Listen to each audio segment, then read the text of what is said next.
Alors bonjour, ça y est, nous sommes en direct avec quelques minutes de retard avec Tony. Mm. Alors aujourd'hui, j'ai décidé de faire ce live parce que en fait, on s'est rencontrés il y a combien de jours? 3 jours. C'est ça. Je suis actuellement en Aix-en-Provence chez David, un ami entrepreneur. Et voilà, donc toi, Tony, tu es un ami de David et Mhm. c'est toi qui es venu me chercher en voiture à la gare d'Aix. Oui, tout à fait. Et c'est là où on s'est découverte et que moi j'ai compris que tu étais ostéopathe et moi je suis prof de yoga. Et surtout, toute la durée de trajet, on est parti sur la conversation absolument passionnante parce que on est tous les deux passionnés au corps et puis la relation entre corps, l'émotion, le mental et de l'âme. Mm. Et puis, toute la journée, pratiquement, on a continué à discuter ce jour-là. Mm. Et à un moment donné, nous avons énormément parlé de bienfaits de l'ostéopathie et du yoga sur la meilleure gestion de douleur et l'amélioration de symptômes Mhm. de l'endométriose. Ok. Voilà. Alors, moi, je suis Minako Komatsu, fondatrice de Kunda Yoga. Et depuis novembre 2016, j'accompagne les femmes qui sont atteintes de cette maladie à révéler leur puissance féminine et puis reconsidérer leur santé en prenant soin de son globalité de l'être. Alors, toi, du coup, je te laisse te présenter. Alors, bon, j'espère le faire aussi bien que toi. Mhm. Alors, je suis Tony Latorre. Bon, je suis ostéopathe sur Marseille. Mhm. Bon, j'exerce maintenant depuis 8 ans, Mhm. 8 ou 9 ans maintenant, je compte plus les années. Voilà, on va dire 9 ans, ça sera joli. Et moi, j'ai une spécialité en fait. L'ostéopathie étant un domaine assez vaste, je me suis spécialisé dans un domaine qui est l'ostéopathie tissulaire.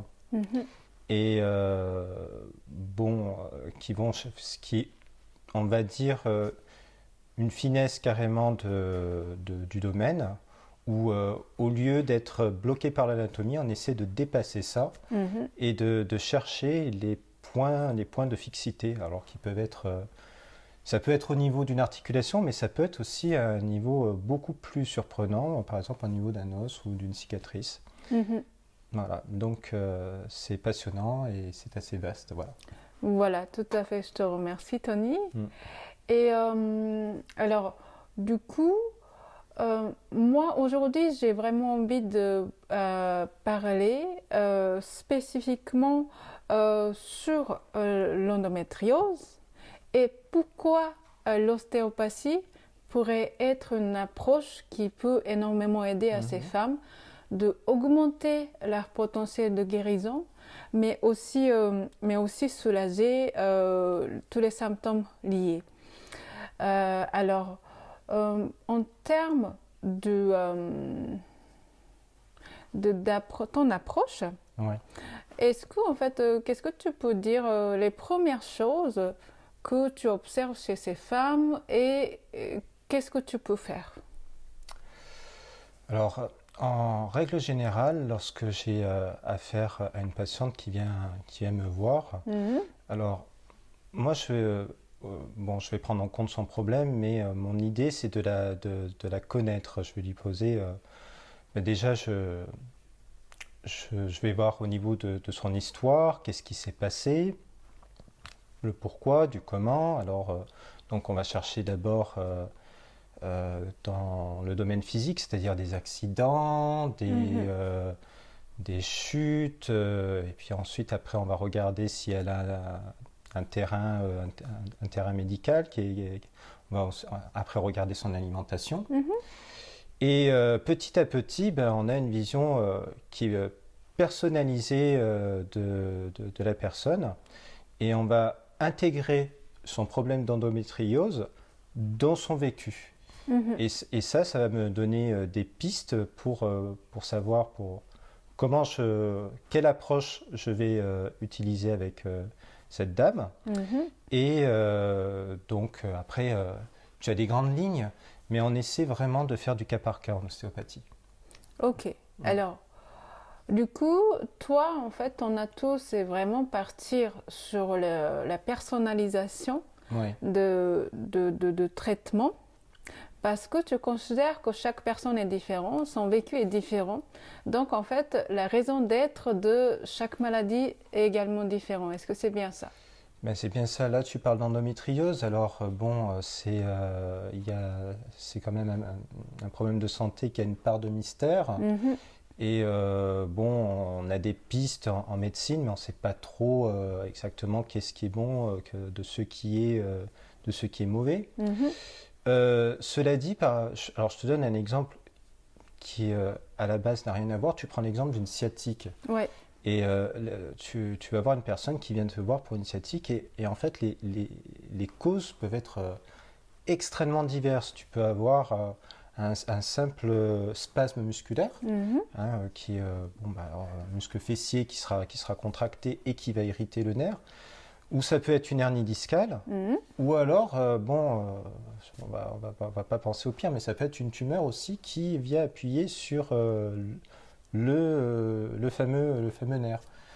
Mais tu peux avoir aussi des choses qui sont du domaine totalement, on va dire, physio, avec par exemple des blocages au niveau de l'abdomen qui peuvent entraîner aussi ce type de problème. Et au niveau de l'endométriose, c'est aussi pareil. C'est pour ça qu'on est obligé de faire vraiment du cas par cas. Et ce n'est que mieux d'ailleurs. Et quand tu parles de blocage au niveau de l'abdomen, en effet, l'autre jour, donc, quand on a discuté, nous avons évoqué plusieurs choses, mais ce que je me rappelle là tout de suite, c'est vraiment, il y avait le facteur, la gestion de circulation sanguine. Oui. Et puis aussi, il y avait l'histoire d'adhérence. Alors, donc, par rapport à ce blocage abdominal que tu peux observer, en fait, qu'est-ce que ça impacte sur la circulation sanguine et puis sur cette possibilité, pas la possibilité, mais en fait cette histoire d'adhérence qu'on voit fréquemment chez les femmes qui sont atteintes de l'endométriose. Pour te donner une image, on va prendre l'idée d'un fleuve.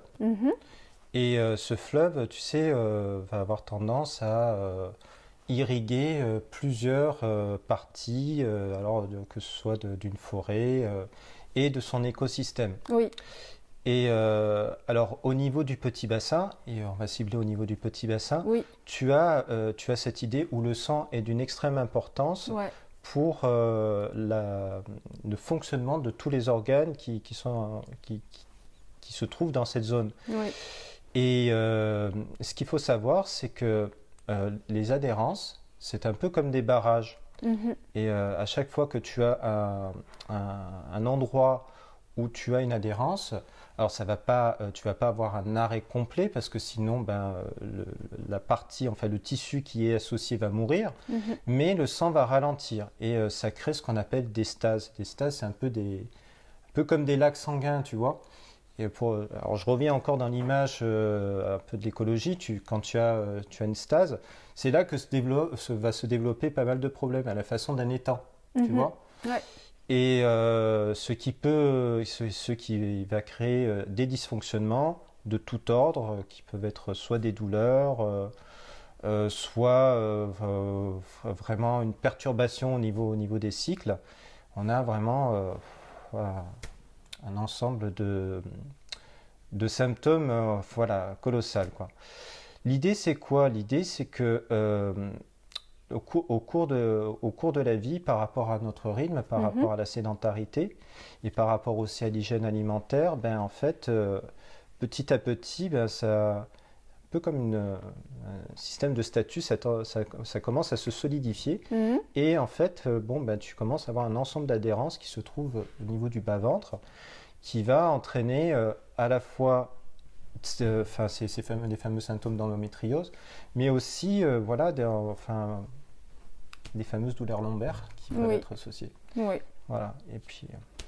Là, justement, en fait, ce qu'il y avait l'autre jour, donc quand on a discuté, puis lorsque tu as parlé de cette relation avec la mauvaise circulation, la sédentarité et le problème d'adhérence, là, en fait, j'ai vraiment senti comme une validation que, en fait, en tant que prof de yoga, j'avais vraiment une forte intuition que l'adhérence, en fait, ça se crée lorsque, en fait, il y a une espèce de entassement des organes, des tissus, qui ne bougent plus, c'est-à-dire que, en fait, voilà, on donne plus le mouvement, donc ils restent toujours dans le même rapport à la gravité. Alors que là-dessus, donc en fait, moi j'ai trouvé ça extrêmement important et que j'intègre dans la pratique du yoga, c'est vraiment d'abord changer le rapport de notre corps à la gravité. Et lorsqu'on change cela, par exemple, là je suis assise, donc les organes ils sont composés l'un après l'autre. Mais lorsque je me mets à quatre pattes, déjà notre rapport à la gravité est complètement différent. Du coup, en fait, les endroits où qu'il était en contact, qui s'appuyait fort, en fait, tout change. Et de cette manière-là, par exemple, moi-même, j'ai été opérée quand j'avais 25 ans suite d'une infection pelvienne. Et l'opération a été plus ou moins importante. Donc, il a été cherché,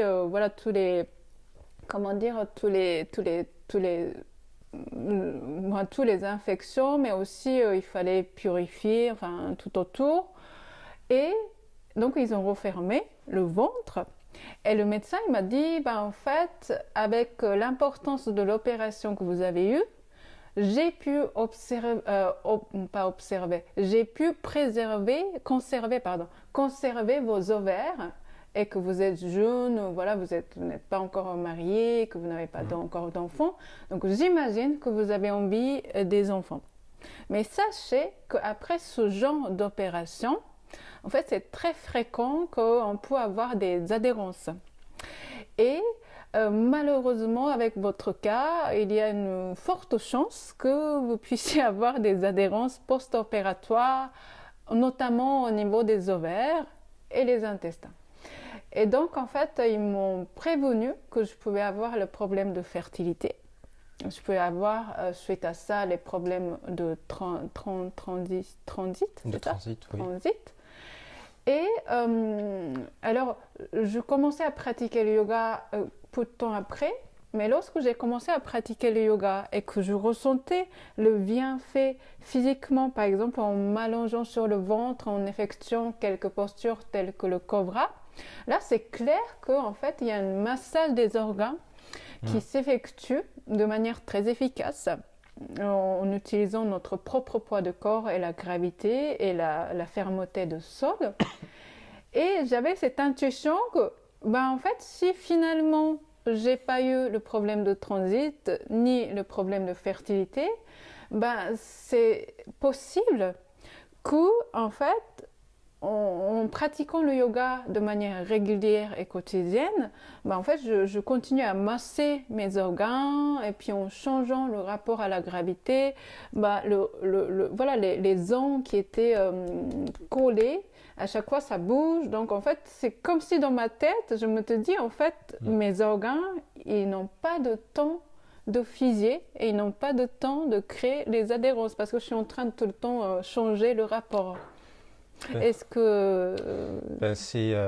tu sais, c'est super intéressant ce que tu dis, quoi, puisque ça me rappelle aussi de vieux cours où on a parlé de l'abdomen et de l'évolution. Tu sais, on va faire quelque chose d'assez basique, mais le rapport que tu as en étant par exemple à quatre pattes, fait que au niveau des organes, il n'y a pas ce phénomène de la gravité. Au contraire, tu vas avoir un peu, le changement de position va faire en sorte que les organes soient aussi, et un changement dans leur tension, quoi. Ouais. Et effectivement,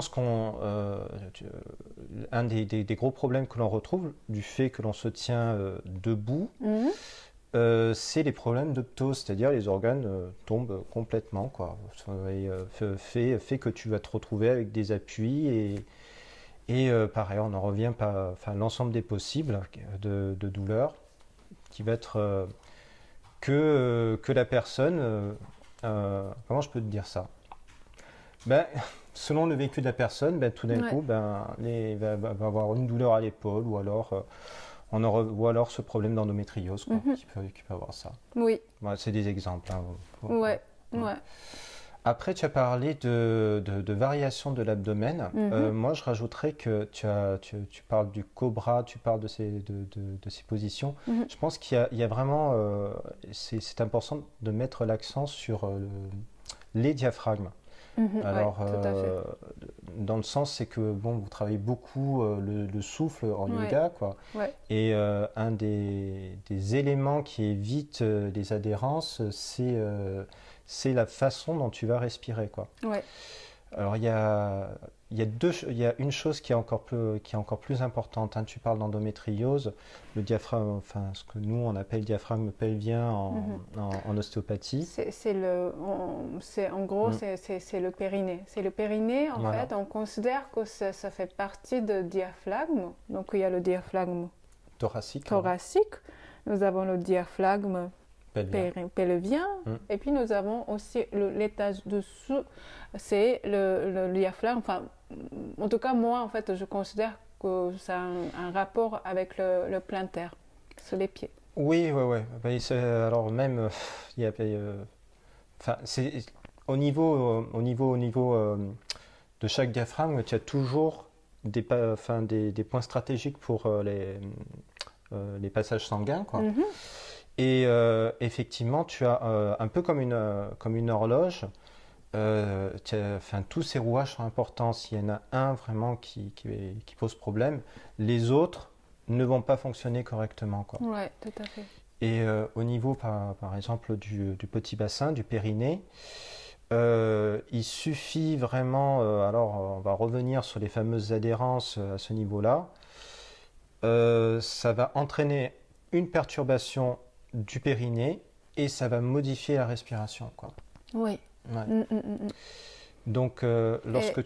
cette Ouais. respiration, modification de respiration, justement, comment ça impacte positivement en cas de l'endométriose, par exemple, chez les femmes?